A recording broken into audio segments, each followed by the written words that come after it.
I'm Dr. Rowena Winkler, Assistant Director for Graduate Student Career Development at UMBC's Career Center.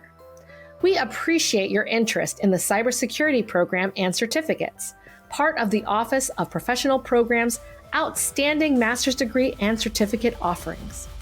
Graduates from UMBC's cybersecurity program specifically work at companies like Northrop Grumman, the U.S. Department of Defense, Booz Allen Hamilton, and Deloitte, working as cybersecurity analysts, cybersecurity engineers, and informational technology specialists. Alumni from this program typically graduate with 16 average years experience. They also earn an average salary of $98,619.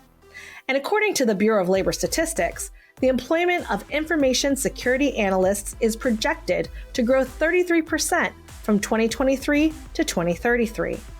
There are currently about 17,300 information security analyst jobs in the United States to choose from.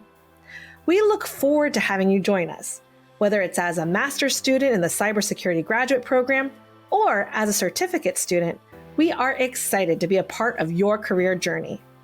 If you have any questions or need more information, feel free to reach out to us at professionals@umbc.edu. Thank you so much, and we can't wait to connect with you.